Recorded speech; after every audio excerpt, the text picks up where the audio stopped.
అందరికీ హాయ్ అండి. సో, మనం ప్రీవియస్ డే రోజు డే ఎండ్ గాని చేయకపోతే, కౌంటర్ గాని డే ఎండ్ గాని చేయకపోతే, మనం ప్రెజెంట్ రోజు డే ఎండ్ ఎలా చేయాలి? సో, దానికి ముందు సంబంధించిన కొన్ని మెయిన్ పాయింట్స్ అయితే మనం డే ఎండ్ చేసే ముందు కొన్ని మెయిన్ పాయింట్స్ మీకైతే క్లియర్‌గా చెప్తాను. సో, లాస్ట్ వరకు అయితే చూడడానికి ట్రై చేయండి. సో, ఫస్ట్ మనకి డే ఎండ్ చేయకపోతే రెండు కండిషన్లు ఉంటాయి. ఒకటి సబ్మిట్ అకౌంట్ జీరో ఉంటుంది. లేదా సబ్మిట్ అకౌంట్ ఏదైనా ప్లస్ అమౌంట్ కానీ, సో నెగెటివ్ అమౌంట్ కానీ ఉంటుంది. సో సబ్మిట్ అకౌంట్ జీరోగానే ఉంటే మీరు డైరెక్ట్గా కౌంటర్ స్టేటస్లోకి వెళ్ళేసి మీరు జనరేట్ అకౌంటు, అదేవిధంగా చెక్ స్టేటస్, ఫెచ్ అకౌంట్కి చూసుకొని జీరో ఉంటే అక్కడ సబ్మిట్ అకౌంట్ కొట్టేసి డే ఎండ్ చేసేస్తారు. అదొక పద్ధతి. సపోజ్ క్యాష్ ఉంది, సో అది మైనస్ కావచ్చు, ప్లస్ కావచ్చు. అప్పుడు ఏం చేయాలి? ఆ క్యాష్ని మనం ట్రెజరీకి ట్రాన్స్ఫర్ చేసి క్యాష్ ఉన్నప్పుడైనా సరే generate account, check status, fetch account చేసి ఆ క్యాష్ని మనం ఎంత ఉందో చూసుకొని ఆ క్యాష్ని ట్రెజరీకి సబ్మిట్ చేసి ఆ తర్వాత మళ్ళీ జనరేట్ అకౌంటు, ఫెచ్ అకౌంటు ఇవన్నీ చేసిన తర్వాత మళ్ళీ మనం చెక్ చేసుకోవాలి అది జీరో అయిందా లేదా. క్యాష్ ట్రెజరీ కట్టిన తర్వాత జీరో అయిందా లేదా, జీరో అయిన తర్వాత సబ్మిట్ అకౌంట్ కొట్టి డే ఎండ్ చేసుకోవాలి. ఇవి రెండు పద్ధతులు. నెక్స్ట్ ఇంకోటి ఏంటంటే ఒక్కొక్కసారి కంప్లీట్గా మార్నింగ్ ఆఫ్టర్నూన్ నుంచి అసలు పని చేయలేదు, మనం ఫినాన్షియల్ ట్రాన్సాక్షన్ చేస్తున్నాము. అక్కడ మనం ట్రెజరీలో టూల్స్లో మనము ఫెచ్ డేటా కొడతాం. ఐబీబీ కావచ్చు, ఫినాకల్ కావచ్చు. ఫెచ్ డేటా కొట్టుంటే ఇక్కడ మనము కౌంటర్లో డైరెక్ట్గా వాళ్ళకి అడ్జస్ట్మెంట్ కొట్టేస్తాము. ఇక్కడ సేమ్ ప్రాసెస్ చేస్తాం. ఒకవేళ అక్కడ టూల్స్లో మనం కొట్టలేదు, సో అప్పుడు మనం ఎలా చేయాలి అంటే అక్కడ మీకు ప్రీవియస్ డేట్లు అయితే ఆ యొక్క ఫిగర్స్ అనేది మీకు అప్డేట్ అవ్వవు. సో ప్రజెంట్ డేటు మనం రెగ్యులర్గా మళ్ళీ మనం ఎలా అయితే చేస్తామో ఫెచ్ అని ప్రీవియస్ డేట్ సెలెక్ట్ చేసుకుని ఫెచ్ కొడితే ప్రజెంట్ డేటా అయితే పడుతుంది. సో అవి అయితే రావండి. సో ఓన్లీ ఇది బుకింగ్ కౌంటర్లోనే సంబంధించిన డేటా వరకే మనం క్లియర్ చేయగలం. ఇక్కడ ఓకే, ఇప్పుడైతే మనం ఎలా క్లియర్ చేయాలో చూద్దాము. ఫస్ట్ ట్రెజరీలో డే బిగిన్ చేసుకోవచ్చు, లేదా డే బిగిన్ చేయకపోయినా చేసుకోవచ్చు. కానీ కంపల్సరీగా అయితే ట్రెజరీ అయితే డే బిగిన్ చేయాలి. సో ఫస్ట్ ఇక్కడ మీరు లాగిన్ అవ్వగానే బిజినెస్ డేట్ చూడండి. ఇక్కడ మనకి ఎంత ఉంది? 4/11 ఉంది. అంటే మనం 4వ తేదీన బుకింగ్ కౌంటర్ అనేది డే ఎండ్ చేయలేదు. సో డే ఎండ్ చేయలేదంటే ఇప్పుడు మనము అది జీరో అయిందా, జీరో కాలేదా ఒకసారి చెక్ చేసుకుందాము. సపోజ్ ఇప్పుడు మనం ఇక్కడ బుకింగ్ సొల్యూషన్ ఉంది కదా, ఇక్కడ ఈ బుకింగ్ సొల్యూషన్ లేక క్లిక్ చేసుకోవాలి. సో నేనైతే మీకు ట్రెజరీ డే బిగిన్ చేయకుండా చూపిస్తున్నాను. జీరో ఉంటే మీరు డే బిగిన్ చేయకపోయినా చేసేసుకోవచ్చు. జీరో లేకపోతే అమౌంట్ ట్రాన్స్ఫర్ చేసినప్పుడు ఆ యొక్క ట్రాన్స్ఫర్ అమౌంట్ అనేది మనం కంపల్సరీగా యాక్సెప్ట్ చేయాలి. యాక్సెప్ట్ చేయాలంటే ట్రెజరీ అనేది డే బిగిన్ చేసుకోవాలి. సో ముందేం చేసుకోవచ్చు, నెక్స్ట్ ఏం చేసుకోవచ్చు. దీనివల్ల పెద్ద ప్రాబ్లం ఉండదు.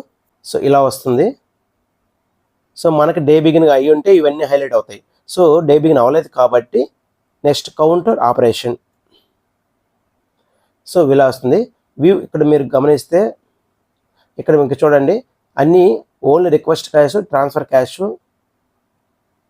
ఇక్కడ కామన్ సబ్మిట్ అకౌంట్ అనేది హైలైట్ అవ్వదు. సో ప్రీవియస్ డే కాబట్టి. సో ఎప్పుడైనా గుర్తుపెట్టుకోండి, ప్రీవియస్ డేట్ చేసేటప్పుడు కౌంటర్ ఆపరేషన్లో ఇక్కడ వ్యూ కౌంటర్ స్టేటస్ ఉందా క్లిక్ చేసుకోవాలి. సో మనకి డిఫాల్ట్గా ఇలా వచ్చేస్తుంది. సో సెలెక్ట్ ఫ్రమ్ డేట్ 4 ఉంది, సెలెక్ట్ డేట్ 6 ఉంది. సో యాక్చువల్గా అయితే మనము 6 సెలెక్ట్ చేసుకోకూడదు. సో సెలెక్ట్ ఫ్రమ్ డేట్ వచ్చి 4 ఉండాలి, సెలెక్ట్ టు డేట్ కూడా 4 ఉండాలి. లేదు మనం 6 పెట్టి నేను చేస్తాను అనుకుంటే ఒకసారి చూపిస్తాను మీకు. సో ఇక్కడ 6 ఉంది కదా, ఇక్కడ సబ్మిట్ వెరిఫై అకౌంట్ ఉంది. దీని మీద క్లిక్ చేసుకోవాలి. వెరిఫికేషన్ అంటే మనం వెరిఫికేషన్ చేయాలి కదా, ఏదైనా పెండింగ్ ఉంటే దీని మీద క్లిక్ చేసుకోవాలి. చూసారు కదా. సో డేట్ వచ్చి 4 ఉంది, generate account, check status, fetch account. ఇది సబ్మిట్ జీరో ఉన్నప్పుడైనా చేయాలి, క్యాష్ ఉన్నప్పుడు 2 టైమ్స్ చేయాలి. So generate account. సో ఇక్కడ చూడండి, do you want generate account, previous entries if any will be loss if account generator. మనము ఈరోజు చేసిన డేటా అనేది మనకి ఆ రోజు అంటే 4th డేట్ను మనకైతే ఈ యొక్క చేసిన ట్రాన్సాక్షన్ అనేది జనరేట్ అవ్వదు అనమాట. ఆ లాస్ ఏ ఉంటుంది. ప్రజెంట్ డేట్లో జనరేట్ అవుద్దని దాని మీనింగ్. సో నెక్స్ట్ ఎస్ చూడండి, server error record please try again later contact. ఇట్లా వస్తుంది మనకి ఎర్రర్. ఎందుకు వస్తుంది? మనం డేట్ అనేది రేంజ్ అనేది కరెక్ట్ సెలెక్ట్ చేసుకోవాలి. సో దీన్ని క్లోజ్ చేసి ఇప్పుడు మనకి ఏ డేటు మనం డే ఎండ్ చేయలేదో ఆ డేట్ మాత్రమే సెలెక్ట్ చేసుకోవాలి. టు డేటు 4th సెలెక్ట్ చేసుకోవాలి. ఇక్కడ 4th సెలెక్ట్ చేసుకున్న తర్వాత వ్యూ కౌంటర్ స్టేటస్ మీద క్లిక్ చేసుకోవాలి. So fetch successfully list successful. ఇప్పుడు ఇక్కడ వెరిఫికేషన్. నెక్స్ట్ ఇప్పుడు జనరేట్ అకౌంట్. సో 0 ఉన్నా లేకపోయినా జనరేట్ అకౌంట్ మీద క్లిక్ చేసుకోవాలి. ఎస్.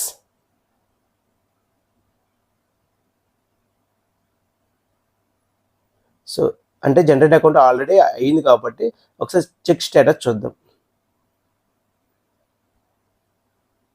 సో చెక్ స్టేటస్ కూడా కంప్లీట్ అయ్యి ఉంది. So next fetch account. ఇదిగో చూడండి, ఇక్కడ ఫెచ్ అకౌంట్లో ఇక్కడ అమౌంట్ ఎంత ఉంది, బ్యాలెన్స్ అమౌంట్ ఉంది. ఇక్కడ 0 గాని ఉంటే డైరెక్ట్గా మీరు వెరిఫై అకౌంట్ మీద క్లిక్ చేసుకోవాలి. సపోజ్ మనం వాళ్ళు అడ్జస్ట్మెంట్ కొట్టాలనుకుంటే అక్కడ యాడ్ రిసిప్ట్ ఉంది కదా, దాని మీద క్లిక్ చేసుకొని ఇక్కడ అడ్జస్ట్మెంట్ టైప్ అనేది మనం వాలెట్ అడ్జస్ట్మెంట్ సెలెక్ట్ చేసుకోవాలి. పేమెంట్లు అయితే పేమెంట్, రిసిప్ట్ అయితే రిసిప్ట్. సో 2 ఉంటే 2 ఎంటర్ చేసి ఇక్కడ అమౌంట్, ఇక్కడ పేమెంట్ ఉంది కదా సెలెక్ట్ చేసుకోవాలి. రిసిప్ట్ అయితే రిసిప్ట్, అమౌంట్, నెక్స్ట్ సబ్మిట్. ఈ క్లిక్ చేసిన తర్వాత మీకైతే ఇక్కడ చూశారు కదా వాలెట్ అడ్జస్ట్మెంట్ పేమెంట్, ఈ పక్క రిసిప్ట్ 2 వస్తాయి మనకి. సో ఒకవేళ కానీ మీరు కానీ కొట్టకపోతే అక్కడ ఎంటర్ చేసుకోవాలి. ఎంటర్ చేసిన తర్వాత కొంచెం బ్యాలెన్స్ ఉంది కదా, సో ఆ బ్యాలెన్స్ మనం ట్రాన్స్ఫర్ చేయాలి, ప్లస్లో ఉంది కాబట్టి. సో ట్రాన్స్ఫర్ క్యాష్ మీద క్లిక్ చేసుకోవాలి. ఇక్కడ cash transfer, so count to treasury.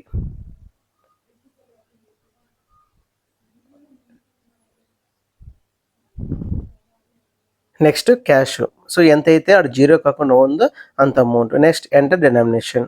So coin 1 ఉంది కదా అక్కడ ఎంటర్ చేసుకోవాలి. So full payment. Next submit denomination. Next submit.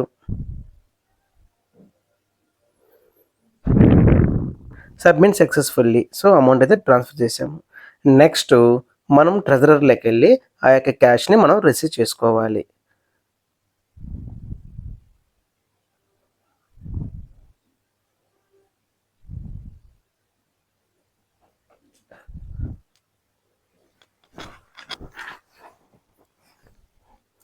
Next others treasury. ఇక్కడ మనకి డే బిగిన్ అనేది కన్ఫర్మ్ అని అడుగుతుంది. కన్ఫర్మ్ మీద క్లిక్ చేసుకోవాలి. నెక్స్ట్ మనకి డే ఎండ్ అనేది 4th డే ఎండ్ చేయమని అడుగుతుంది. Day end.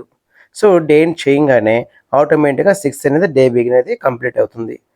సో ఇక్కడ ప్లీజ్ జనరేట్ ఈసీబీ మెమో అంటే మనకు 4th రోజు కానీ అమౌంట్ ఎక్కువ ఉన్నప్పుడు సో ఈసీబీ మెమో ఉంటుంది. సో మనం అకౌంట్స్లోకి వెళ్ళాలి. సో అకౌంట్స్ మీద క్లిక్ చేశాక ఈసీబీ మేనేజ్మెంట్ అని ఉంటుంది, దాని మీద క్లిక్ చేసుకోవాలి. Next ECB. Next date select చేసుకోవాలి. Get details. ఇక్కడ అమౌంట్ వస్తుంది. సో మనకైతే 4th రోజు మనము అమౌంట్ అయితే సో మనకి నెట్వర్క్ ఇష్యూ ఉండడం వల్ల మనైతే అమౌంట్ కట్టలేదు. దానికి సంబంధించిన ఈసీబీ లేబుల్స్ రిమార్క్స్ అయితే ఎంటర్ చేయాలి. సో ఏదైతే ఫర్ నెట్వర్క్ ఇష్యూ లేదంటే మీకు ఏదైతే అది. సో ఒకవేళ క్యాష్ ఉందంటే cash add. Next generate ECB. So ఇప్పుడు మళ్ళీ ట్రెజరర్లోకి వెళ్ళి డే బిగిన్ చేయాలి. కన్ఫర్మ్. నెక్స్ట్ డే ఎండ్ అంటే 4th డే ఎండ్ చేయాలి. సో ఆటోమేటిక్గా 6th అనేది డే బిగిన్ అయితే ఓపెన్ అయింది. నెక్స్ట్ ఇప్పుడు మనం పంపించాం కదా కౌంటర్ నుంచి క్యాష్, ఆ క్యాష్ తీసుకోవాలి. ప్రాసెస్ 1. సో ఇక్కడ మనం పంపించిన క్యాష్ అనేది ఇక్కడ మీకు రిఫ్లెక్ట్ అయి ఉంటుంది. So process confirm. So cash అయితే సక్సెస్ఫుల్గా రిసీవ్ చేసుకున్నాము. ఇప్పుడు బుకింగ్ సొల్యూషన్లోకి వెళ్ళాలి, ఎందుకంటే 0 చేసి సబ్మిట్ అప్పుడు చేయాలి కదా. సో ఇప్పుడు మనం ఏదైతే ఉందో అదే సేమ్ ప్రాసెస్ ఫాలో అయిపోతాము. Next view counter status. From to delete చేసుకున్నాము. View counter status. Next verify మీద క్లిక్ చేసుకుంటాం. వెరిఫై అకౌంట్ మీద క్లిక్ చేసుకోవాలి. ఇక్కడ generate account. Yes. Next check status.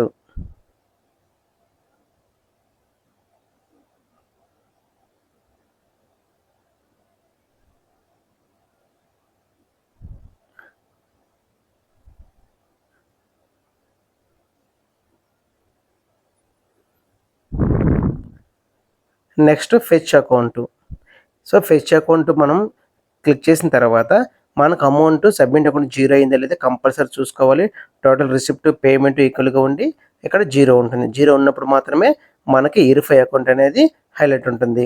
So normal working days ఉన్నప్పుడు ఉంది సబ్మిట్ అకౌంట్ ఉంటుంది. సో ఇక్కడైతే వెరిఫై అకౌంట్, సో దాని మీద క్లిక్ చేసుకోవాలి. సో సబ్మిట్ అకౌంట్ అనేది సక్సెస్ఫుల్ డన్ అయింది. ఇప్పుడు మనం షిఫ్ట్ ఇన్ చేయాలి. నార్మల్గా అయితే కామన్గా షిఫ్ట్ ఇన్ చేస్తాము. సో ముందు రోజు కాబట్టి ఫోర్స్ఫుల్ షిఫ్ట్ ఇన్ చేయాలి. ఇక్కడ షిఫ్ట్ ఇన్ పెండింగ్ ఉంది స్టేటస్. ఇక్కడ forceful shift in into mark ఉంది కదా, దాని మీద క్లిక్ చేసుకోవాలి. సో ఇక్కడ నెక్స్ట్ సబ్మిట్ చేయగానే మనకైతే రిమార్క్స్ అడుగుతుంది. సో రిమార్క్స్ మనం enter due to server issue, మీకు ఏ ప్రాబ్లం అయితే ఆ ప్రాబ్లం ఎంటర్ చేయండి. సో షిఫ్ట్ అనేది సక్సెస్ఫుల్ అయిపోయింది.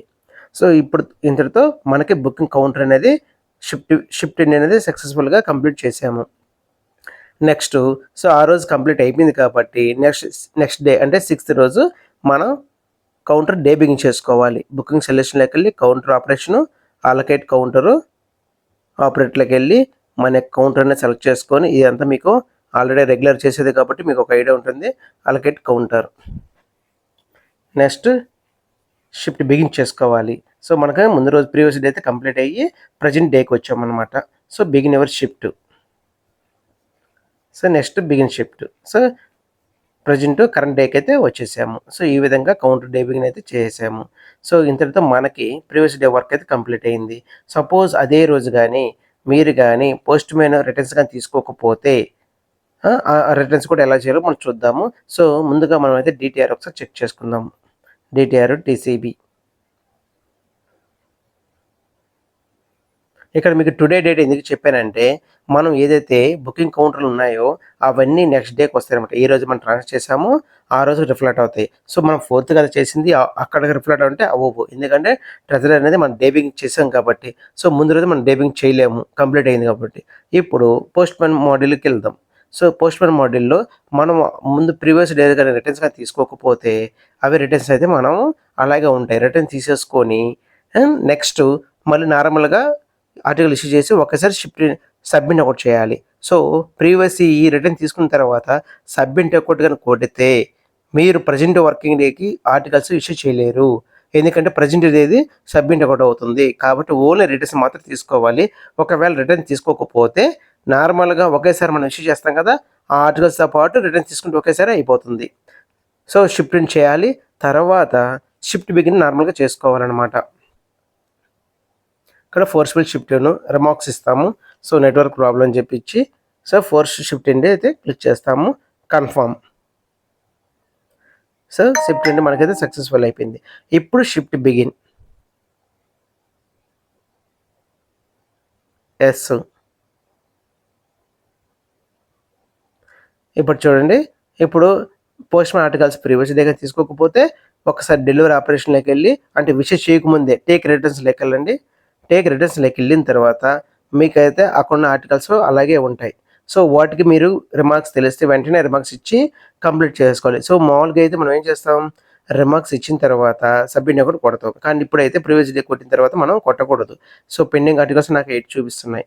సో ఈ వెయిట్ అనేది ఈ రోజు ఇష్యూ చేసిన తర్వాత ఒక 10 వచ్చాయి అనుకోండి కరెంట్ డేటు, ఆ 10 + 8, 8ని ఒకేసారి రిటర్న్ తీసుకుంటా. అలానే తీసుకోవచ్చు, 8ని రిటర్న్ తీసుకో, ఎందుకంటే ఈ 8ని రిటర్న్ తీసుకుంటే మీరు పొరపాటున సబ్మిట్ కూడా చేసేస్తారు. సబ్మిట్ చేస్తే కరెంట్ డేట్లు ఉన్నట్టు మీరు ఇష్యూ చేయలేరు. కాబట్టి అన్నీ ఒకేసారి తీసుకొని సబ్మిట్ అకౌంట్ కొడితే మంచిది.